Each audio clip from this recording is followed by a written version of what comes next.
C'est une semaine chargée que nous vivons une fois de plus au niveau technologique. Je vous renvoie à notre présentation de la keynote Apple. Si vous ne l'avez pas encore vue, je vous invite à aller jeter un petit coup d'œil. On va pas plus parler d'Apple, on va parler de toute autre chose, l'actualité de la semaine avec Adrien et David. C'est dans un instant.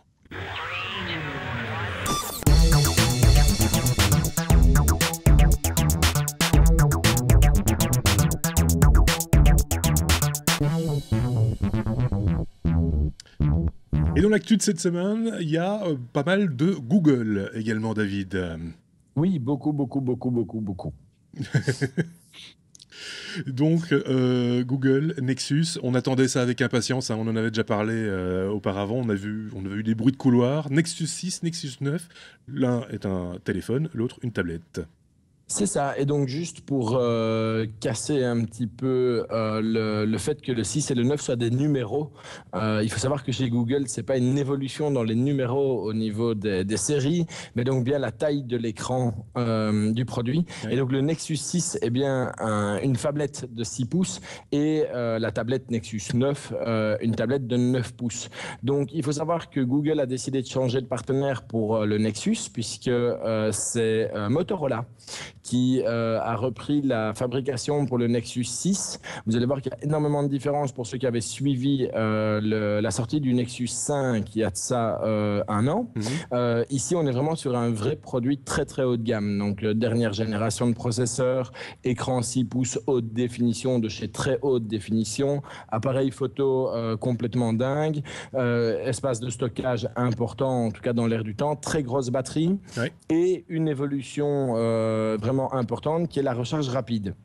Donc, il a la possibilité dans 15 minutes de regagner 6 heures d'autonomie sur son Nexus 6. Pas mal. Donc ça, c'est plutôt une bonne nouvelle. C'est le premier smartphone qui sera disponible sous Android L, qui ne s'appelle plus L, mais Lollipop, ouais. Puisque la nouvelle version d'Android a été annoncée en même temps. Donc, il y a dans cette nouvelle version d'Android quelques nouveautés importantes, une nouvelle gestion des notifications, un mode économie d'énergie qu'on connaissait déjà sur le Samsung S5, mais qui devient quelque chose qui est intégré à Android. Donc voilà, ce Nexus 6 va intégrer tout ça. Par contre, le sujet qui fait polémique pour le moment sur Internet, c'est son prix, oui. Puisque où on avait l'habitude d'avoir des Nexus pas très très chers, ici on est à 649 €. Ouais. Donc bang, ça fait très très mal. Donc tous ceux qui avaient attendu en disant oui, j'achète pas le Nexus 5 parce qu'il va y avoir un 6, ben, ça fait pas mal de déception dans la communauté. Maintenant, il faut savoir que Google a eu le bon goût de laisser le Nexus 5 au catalogue. Donc, ouais. On va bien avoir le Nexus 5 et le Nexus 6. Maintenant, on vous a parlé d'autres smartphones sous Android ces derniers temps. Comme par exemple le OnePlus. Voilà, il y a beaucoup plus compétitif que malheureusement le Nexus 5 aujourd'hui. Le OnePlus One, par exemple, ça c'est sûr et certain. Qui est un 5 pouces 5, donc un tout petit peu plus petit, j'ose dire, je mets des guillemets à petit, que le Nexus 6 qui est à 6 pouces. Ça devient une phablette. Hein, c'est une vraie phablette. Voilà. Adrien ? Mais justement, j'ai une remarque à faire par rapport à la position tarifaire. Je pense que c'est une stratégie pas si bête que ça de la part de Google, dans la mesure où on a un marché maintenant où on a des téléphones vraiment low cost et encore à des prix corrects comme le Nexus One, où la concurrence devient tellement agressive que c'est peut-être pas plus mal de se replacer au niveau stratégique vers du haut de gamme, justement, et alors faire la concurrence aux vrais concurrents de Google, si je puis dire, qui est Apple. Et puis, il y a une analogie de chiffres également, David, Nexus 6 face à iPhone 6 Plus, parce que là, c'est vraiment le segment du 6 Plus. Hein, oui, là, il se repositionne vraiment comme un vrai concurrent, autant au niveau possibilité de la machine qu'au niveau tarif. On avait plus l'habitude, on avait plus l'habitude d'avoir un Google agressif au niveau tarif, ça change. Allez, on passe à la tablette, c'est la Nexus 9, c'est ça Oui, Nexus 9, donc la tablette Tegra K1, donc qui intègre le dernier processeur 64 bits de chez Nvidia. C'est la seule donnée technique que je vous donnerai, parce que tout le reste est du connu et du reconnu. Simplement, peut-être souligner quand même la batterie de 6700 mAh. Donc, c'est vraiment une batterie qui va offrir énormément d'autonomie. Rien de révolutionnaire pour le reste, mais voilà, très grosse évolution au niveau du processeur et de sa partie graphique. Une belle batterie, un écran de 9 pouces. pouces. C'est vraiment une tablette qui est dans l'air du temps. Elle sera proposée comme la Surface avec un clavier cover optionnel. Donc on sent vraiment que ces tablettes peuvent prendre la place maintenant des ordinateurs. Donc voilà, elle va arriver début novembre à un prix qui est, elle, par contre, pas très très élevé, puisqu'on va être à partir de 399 €. Donc c'est ça qui est un petit peu bizarre dans les deux annonces que Google a fait. C'est que la tablette est très très bien positionnée en prix par rapport à sa puissance, et le Nexus 6, lui, est un petit peu plus compliqué au niveau de son positionnement prix. Donc voilà, j'espère que Google aura le succès quand même avec son Nexus 6. Je ne sais pas si on l'a dit, mais il s'agit d'une tablette HTC. C'est HTC ça, qui est le manufacturier voilà, de cette nouvelle tablette. Et puis, la surprise, c'était pas prévu, personne n'en avait parlé, il n'y avait pas eu de fuite à ce sujet-là. Un nouveau player de chez Google qui fait aussi office de console de jeu. En tout cas, c'est ce qu'on imagine. Oui, donc c'est effectivement le Nexus Player. Donc c'est un petit boîtier qui va prendre place sous la télévision, donc qui rentre en concurrence de l'Apple TV pour être clair. C'est fabriqué par Asus. C'est le premier appareil qui va tourner sous Android TV, qui avait été annoncé en juin dernier, donc qui est une évolution, enfin je veux dire un nouveau OS dans la gamme Android.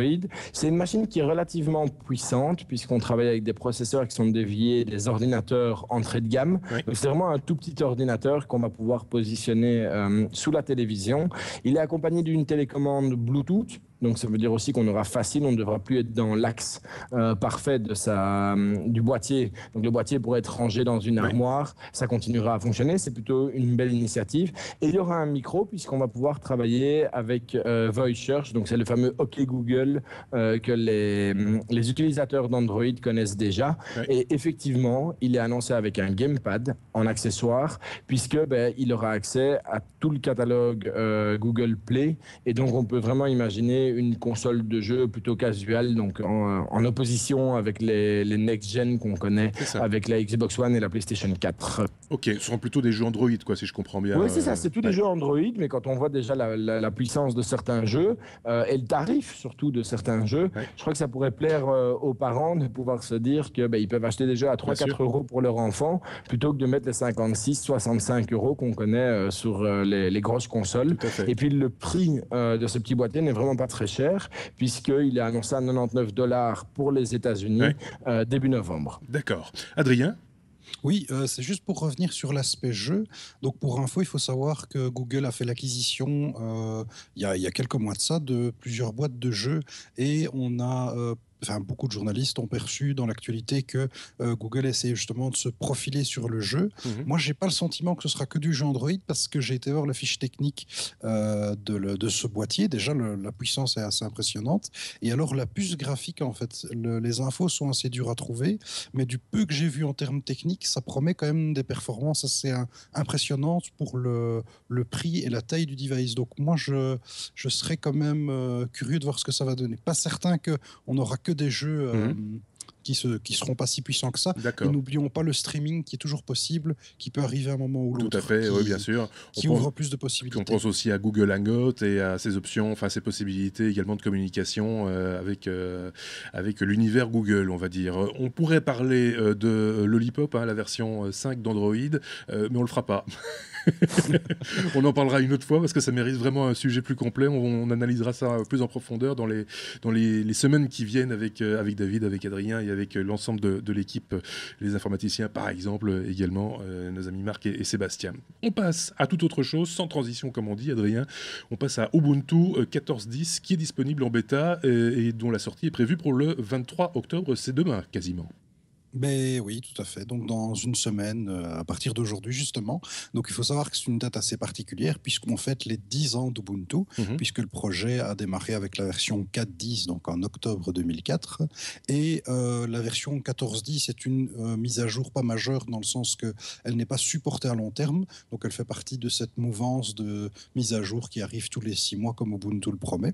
Alors qu'est-ce qui est au menu ? En fait, on a toujours un terme. Donc ici, ce sera l'unicorne utopique.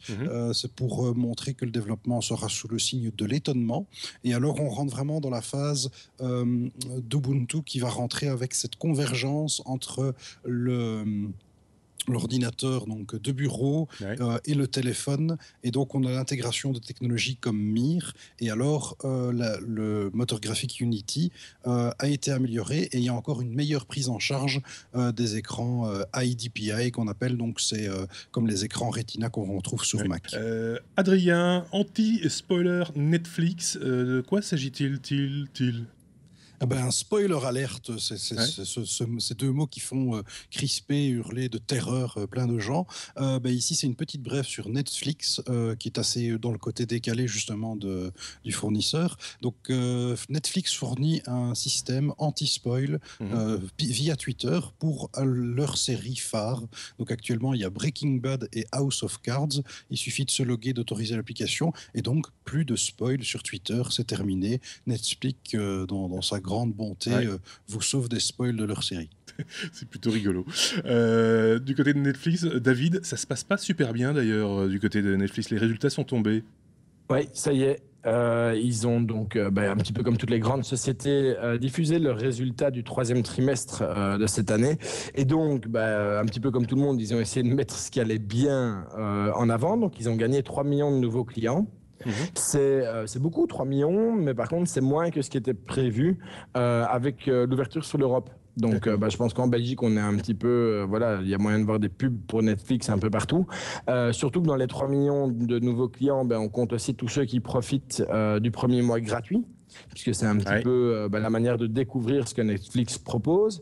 Le problème, c'est que les résultats sont pas bons du tout en dehors de tout ça, puisqu'au niveau chiffre d'affaires, on passe de 1,15 milliard à 1,22 milliard, ce qui est très faible, et que le bénéfice, parce que c'est quand même une société qui génère un bénéfice, est à 59,3 millions, alors qu'il était à 71 millions sur le trimestre précédent. D'accord. Et donc, malheureusement, la bourse a puni la société. On en a déjà parlé ici et j'ai déjà donné mon avis sur ce type d'agissement. Mais ici, c'est Netflix qui vient de perdre un quart de sa capitalisation boursière, donc 25%, juste parce qu'ils ont annoncé des résultats, somme toute, positifs. Oui. Somme toute en croissance, et les actionnaires ne suivent pas ce raisonnement-là, et donc 25% de capitalisation boursière en moins. Ça veut dire qu'une action qui valait $450 en début de semaine est aujourd'hui en dessous des $350. C'est 6 mois de recul au niveau de la valorisation boursière de Netflix. C'est toujours très particulier à comprendre. C'est pas la première fois que ça arrive à Netflix. Je pense pas qu'ils aient de quoi vraiment s'inquiéter. C'est déjà arrivé pour eux lors d'une précédente annonce, et l'action est remontée puisqu'elle était début de cette semaine-ci à $450. Mais donc voilà, malheureusement pour eux, c'est une grosse partie c'est beaucoup d'argent qu'ils ne pourront pas utiliser simplement parce que leurs actionnaires ne leur font pas confiance. Voilà. On passe tout à fait à autre chose avec Adrien, avec Framasoft qui lance un grand mot d'ordre, celui qui est le suivant: dégooglisons Internet. Qu'est-ce que ça? Et oui, Marc, je vais te conter l'histoire d'un village d'irréductibles libristes qui se bat contre Google.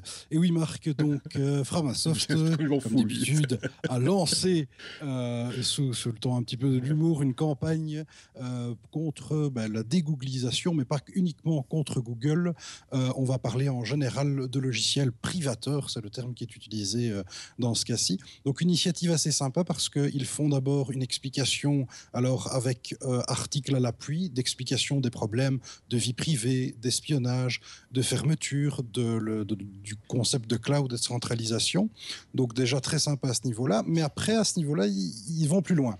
C'est bien de commencer à toujours accuser, taper sur l'un ou l'autre, mais là, ils proposent de véritables alternatives en tant que telles. Et donc, d'où ma petite imitation. En fait, ils font un petit rapport avec Asterisk parce qu'il y a une carte avec tous ces logiciels privateurs et des solutions qui proposent, pour passer à autre chose, à des solutions auto-hébergées ou des solutions en ligne.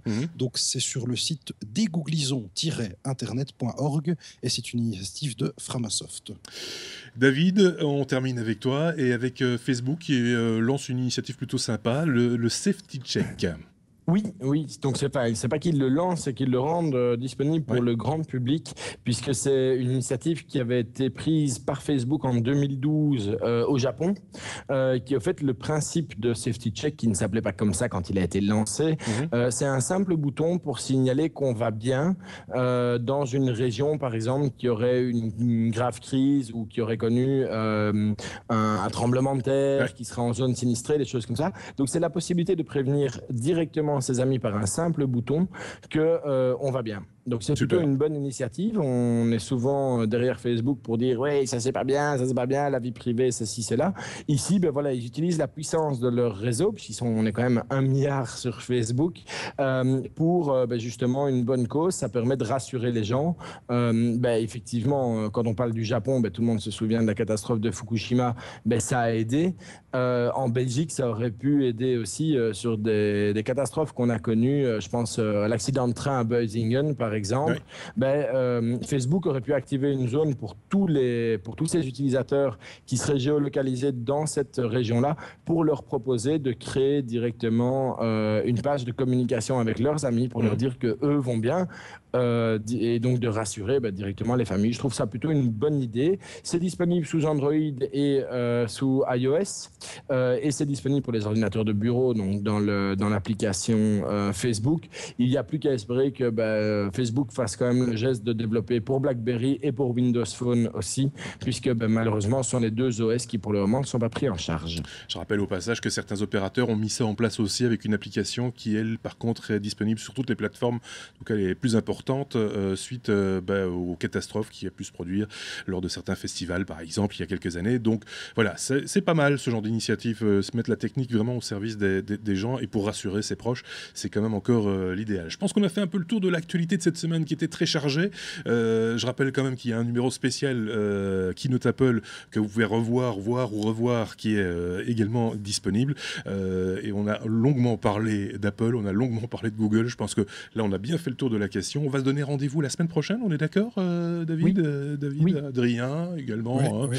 On retrouvera nos amis informaticiens.be également. Passez une très très bonne semaine. À la semaine prochaine. Au revoir. Au revoir.